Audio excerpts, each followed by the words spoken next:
નમસ્કાર મિત્રો, સ્વાગત છે અમારી યુટ્યુબ ચેનલ ઓલ એજ હેપી. મિત્રો આજે આપણે ટેટ 1ની પરીક્ષાની તૈયારીના ભાગરૂપે જે આપણે ગઈકાલે 50 પ્રશ્નો જોયા હતા ગુજરાતી પદ્ધતિ શાસ્ત્રના, બીજા આજે આપણે 50 પ્રશ્નો જોઈશું જે તમને આવનારી પરીક્ષા માટે ઉપયોગી થઈ રહેશે. તો શરૂઆત કરીએ મિત્રો ફર્સ્ટ નંબરના ક્વેશ્ચનથી. કઈ શિક્ષણ પદ્ધતિમાં વિદ્યાર્થીઓ ઉદાહરણો પરથી નિયમો તારવે છે? તો કઈ શિક્ષણ પદ્ધતિમાં વિદ્યાર્થીઓ ઉદાહરણો પરથી નિયમ પર જાય છે? તો મિત્રો આગમન પદ્ધતિમાં વિદ્યાર્થીઓ પહેલા ઉદાહરણો શીખવાડવામાં આવે છે, ઉદાહરણો પરથી નિયમ બતાવવામાં આવે છે. નેક્સ્ટ ક્વેશ્ચન, ગુજરાતી વ્યાકરણ જેમ કે સંજ્ઞા શીખવવા માટે પ્રાથમિક સ્તરે કઈ પદ્ધતિને શ્રેષ્ઠ માનવામાં આવે છે? તો સંજ્ઞા શીખવવા માટે પ્રાથમિક સ્તરે કઈ પદ્ધતિને શ્રેષ્ઠ માનવામાં આવે છે? તો આગમન પદ્ધતિને શ્રેષ્ઠ માનવામાં આવે છે, એટલે કે ઉદાહરણ પરથી નિયમ બતાવવામાં આવે છે. નેક્સ્ટ ક્વેશ્ચન, કઈ પદ્ધતિમાં નિયમ ઉદાહરણ સૂત્રનો ઉપયોગ થાય છે? તો કઈ પદ્ધતિમાં નિયમ ઉદાહરણ સૂત્રનો ઉપયોગ થાય છે? તો નિગમન જે પદ્ધતિ છે તેમાં પહેલા નિયમ અને પછી ઉદાહરણો, એટલે કે નિયમ, ઉદાહરણ અને સૂત્રનો ઉપયોગ થતો હોય છે. નેક્સ્ટ ક્વેશ્ચન, નિગમન પદ્ધતિનું મુખ્ય લક્ષણ શું છે? તો નિગમન પદ્ધતિનું મુખ્ય લક્ષણ છે મિત્રો સૂત્ર એટલે કે નિયમ આપીને સમજૂતી આપવી. પહેલા સૂત્ર નિયમ આપી દેવાનો અને એને પછી સમજૂતી આપવામાં આવે છે, જેને નિગમન પદ્ધતિ કહેવામાં આવે છે. નેક્સ્ટ ક્વેશ્ચન, આગમન પદ્ધતિ કયા શૈક્ષણિક સિદ્ધાંત પર આધારિત છે? તો આગમન પદ્ધતિ મિત્રો કયા શૈક્ષણિક સિદ્ધાંત ઉપર આધારિત છે? તો તે વિશિષ્ટ ઉદાહરણોથી સામાન્ય નિયમ તરફ જાય છે, એટલે કે પહેલા ઉદાહરણો અલગ અલગ ટાઈપના વિશિષ્ટ ઉદાહરણો આપવામાં આવે છે અને પછી નિયમ તરફ લઈ જવામાં આવે છે. નેક્સ્ટ ક્વેશ્ચન, પ્રાથમિક સ્તરે આગમન પદ્ધતિ શા માટે વધુ ઉપયોગી છે?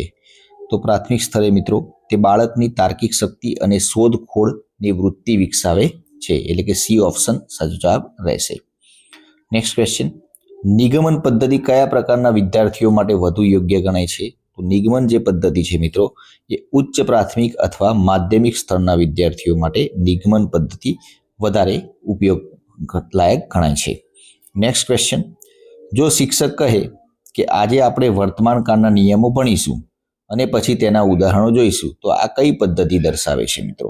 તો પહેલા નિયમ કહી દીધો કે વર્તમાન કાળના નિયમ બતાવવામાં આવશે અને પછી ઉદાહરણો જોઈશું, તો આ કઈ પદ્ધતિ કહેવામાં આવે મિત્રો? તો આ છે નિગમન પદ્ધતિ કહેવામાં આવે છે, એટલે કે નિગમન પદ્ધતિમાં પહેલા સૂત્ર આપી દેવામાં આવે, નિયમ આપી દેવાનો, પછી ઉદાહરણ ઉપર જવાનું, અને આગમન પદ્ધતિમાં ઉદાહરણ પરથી નિયમ તરફ જવાનું હોય છે. નેક્સ્ટ ક્વેશ્ચન, જો શિક્ષક બાળકોને સંજ્ઞાના જુદા જુદા ઉદાહરણો, વ્યક્તિ, સ્થળ, વસ્તુ આપે અને પછી તેની વ્યાખ્યા તારવવા કહે, તો કઈ પદ્ધતિનો ઉપયોગ કરે છે મિત્રો? તો એ પણ આગમન પદ્ધતિનો ઉપયોગ કરે છે. નેક્સ્ટ ક્વેશ્ચન, કઈ પદ્ધતિ માનસશાસ્ત્રીય સાયકોલોજીકલ પદ્ધતિ ગણાય છે મિત્રો? તો કઈ પદ્ધતિને? તો આગમન પદ્ધતિને જ માનસશાસ્ત્રીય સાયકોલોજીકલ પદ્ધતિ ગણવામાં આવે છે. અને આ મિત્રો ડિસ્ક્રિપ્શનમાં ટેલિગ્રામ ચેનલની લિંક આપેલી છે, ટેલિગ્રામ ચેનલ ઉપર જોડાઈ જજો. 24 કલાકની અંદર દરેક વિડીયોની પીડીએફ ત્યાં મૂકી દેવામાં આવે છે. નેક્સ્ટ ક્વેશ્ચન, ધોરણ 1માં બાળકોને અક્ષરજ્ઞાન વાંચન આપવા માટે કઈ પદ્ધતિનો ઉપયોગ થાય છે? તો ધોરણ 1માં બાળકોને અક્ષરજ્ઞાન વાંચન આપવા માટે જુઓ અને કહો પદ્ધતિ આપવામાં આવે છે. નેક્સ્ટ ક્વેશ્ચન, જુઓ અને કહો પદ્ધતિમાં શેના દ્વારા શબ્દોની ઓળખ કરવામાં આવે છે? તો જેમાં ચિત્ર અને તેને સંબંધિત શબ્દો દ્વારા ઓળખ કરવામાં આવે છે. નેક્સ્ટ ક્વેશ્ચન, કઈ પદ્ધતિમાં વિદ્યાર્થીઓ અક્ષરને બદલે આખા શબ્દને એક એકમ તરીકે શીખે છે? અક્ષર નહીં પણ આખા શબ્દને એક એકમ તરીકે શીખે છે. કઈ પદ્ધતિમાં? તો સમગ્ર શબ્દ પદ્ધતિ, વાક્ય પદ્ધતિમાં આ રીતે શીખે છે. નેક્સ્ટ ક્વેશ્ચન, વાક્ય પદ્ધતિની શરૂઆત ક્યાંથી થાય છે મિત્રો? તો વાક્ય પદ્ધતિની શરૂઆત સંપૂર્ણ વાક્યથી થાય છે. સી ઓપ્શન સાચો જવાબ રહેશે. નેક્સ્ટ ક્વેશ્ચન, મૂળાક્ષર પદ્ધતિની મુખ્ય મર્યાદા કઈ છે? મૂળાક્ષરો જે મૂળાક્ષર પ્રમાણે શીખવામાં આવે, શબ્દ પ્રમાણે નહીં પણ મૂળાક્ષર પ્રમાણે શીખવામાં આવે છે, એમાં મુખ્ય મર્યાદા કઈ છે? તો તેની મર્યાદા છે મિત્રો બાળકને અક્ષરોનું જોડાણ કરીને શબ્દ બનાવવામાં મુશ્કેલી પડે છે. સી ઓપ્શન સાચો જવાબ રહેશે. નેક્સ્ટ ક્વેશ્ચન, કઈ પદ્ધતિને અર્થપૂર્ણ વાંચન માટે સૌથી વધુ ઉપયોગી ગણાય છે? તો મિત્રો વાક્ય પદ્ધતિ, સમગ્ર શબ્દ પદ્ધતિ, વાક્ય પદ્ધતિ અર્થપૂર્ણ વાંચન માટે સૌથી વધુ ઉપયોગી ગણાય છે. નેક્સ્ટ ક્વેશ્ચન, વાંચન શિક્ષણની કઈ પદ્ધતિ સંશ્લેષણાત્મક ગણાય છે? તો વાંચન શિક્ષણની કઈ પદ્ધતિ સંશ્લેષણાત્મક ગણાય છે? તો વર્ણ પદ્ધતિ સંશ્લેષણાત્મક ગણાય છે. સી ઓપ્શન સાચો જવાબ રહેશે. નેક્સ્ટ ક્વેશ્ચન, શિક્ષક બાળકને જલેબીનો ફોટો બતાવીને જલેબી શબ્દ વંચાવે છે. આ કઈ પદ્ધતિ છે મિત્રો? તો આ છે મિત્રો જુઓ અને કહો પદ્ધતિ છે. નેક્સ્ટ ક્વેશ્ચન, જો બાળકને એક સાથે અક્ષર, શબ્દ અને વાક્ય આ ત્રણેયનું જ્ઞાન આપવામાં આવે તો કઈ પદ્ધતિ ગણાય છે? આ ત્રણેયનું જ્ઞાન આપવામાં આવે તો મિશ્ર પદ્ધતિ ગણાય છે. સી ઓપ્શન સાચો જવાબ રહેશે. નેક્સ્ટ ક્વેશ્ચન, ધ્વનિ પદ્ધતિમાં શેના પર ભાર મૂકવામાં આવે છે મિત્રો?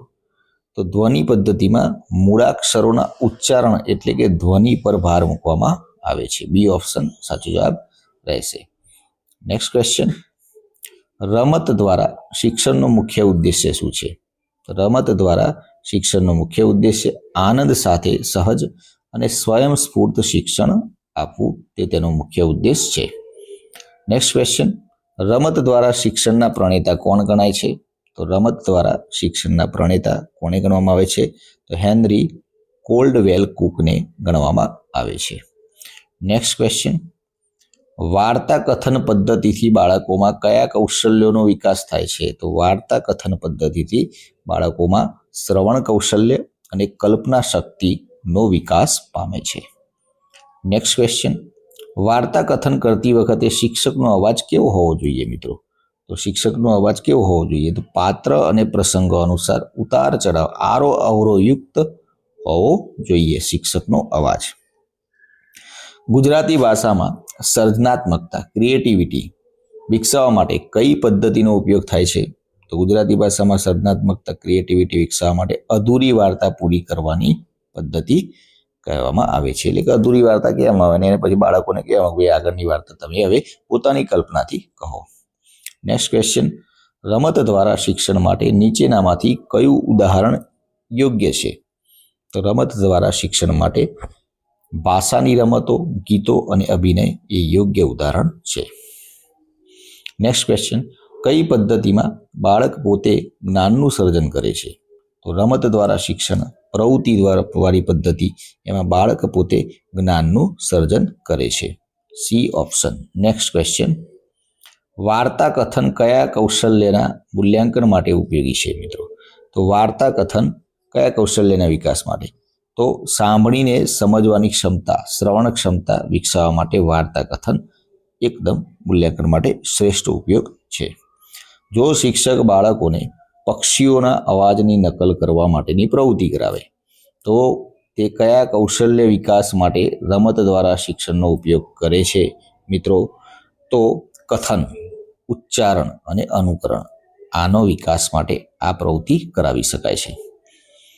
નેક્સ્ટ ક્વેશ્ચન, વાર્તા કથન પદ્ધતિના ઉપયોગ માટે મોટા ભાગે કયા વિષય વસ્તુ માટે કરવામાં આવે છે?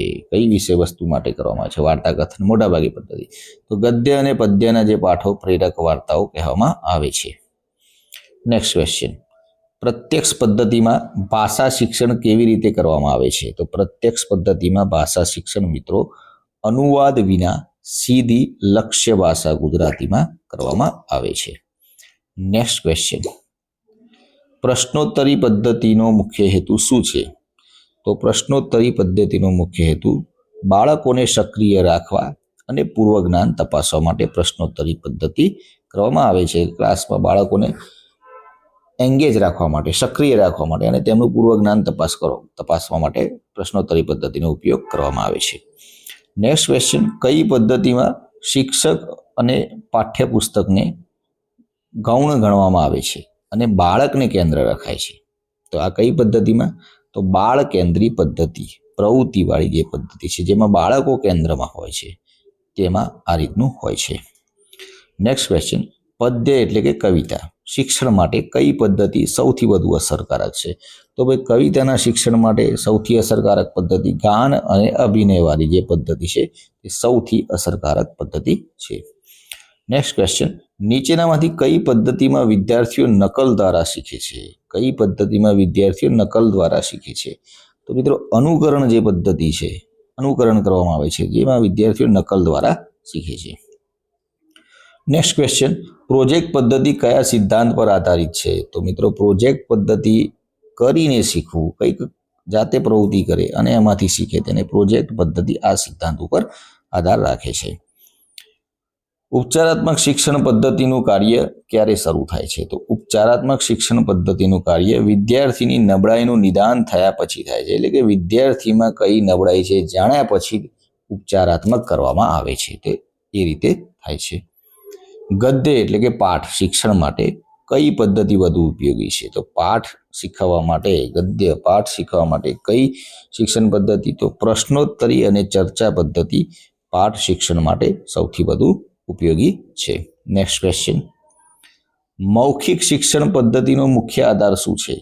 તો મૌખિક શિક્ષણ પદ્ધતિનો મુખ્ય આધાર મિત્રો શિક્ષકની વાણી અને ઉચ્ચારણ છે. એટલે કે મૌખિક શિક્ષક જ્યારે ભણાવતા હોય, ચોપડી વગર જ્યારે મૌખિક રીતે ભણાવતા હોય, તેમાં શિક્ષકની વાણી અને ઉચ્ચારણ સરસ હોવું જોઈએ, તો જ બાળકોને રસ પડી શકે.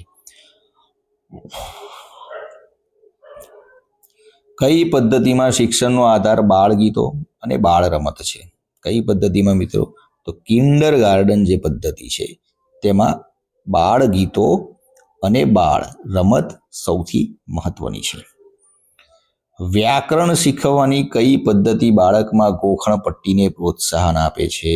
તો મિત્રો નિગમન પદ્ધતિ છે એ બાળકોને ગોખણ પટ્ટીને પ્રોત્સાહન આપે છે. કેમ કે એમાં પહેલા નિયમ કહી દેવામાં આવે છે, પછી આગળ ઉદાહરણ તરફ લઈ જવામાં આવે છે, એટલા માટે એ ગોખણ પટ્ટીને પ્રોત્સાહન આપે છે.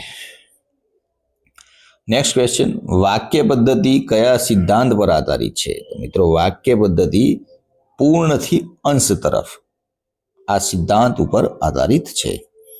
નેક્સ્ટ ક્વેશ્ચન, જુઓ અને કહો પદ્ધતિ મુખ્યત્વે કયા કૌશલ્યના વિકાસ માટે વપરાય છે? મિત્રો તો જુઓ અને કહો આ પદ્ધતિ મુખ્યત્વે વાંચન કૌશલ્યના વિકાસ માટે વપરાય છે. નેક્સ્ટ ક્વેશ્ચન, જો શિક્ષક બાળકોને કોઈ પ્રવૃત્તિ કરાવે અને પછીથી પ્રવૃત્તિ પરથી નિયમ સમજાવે તો આ કઈ પદ્ધતિનો સંકેત છે? તો મિત્રો આ આગમન પદ્ધતિનો સંકેત છે.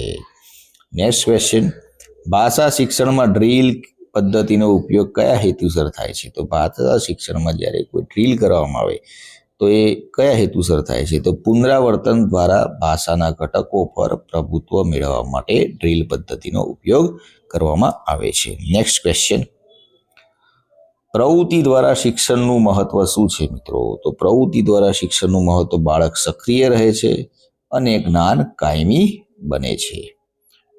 નેક્સ્ટ ક્વેશ્ચન, કઈ પદ્ધતિ કથન કૌશલ્યના વિકાસ માટે સૌથી ઓછી ઉપયોગી છે?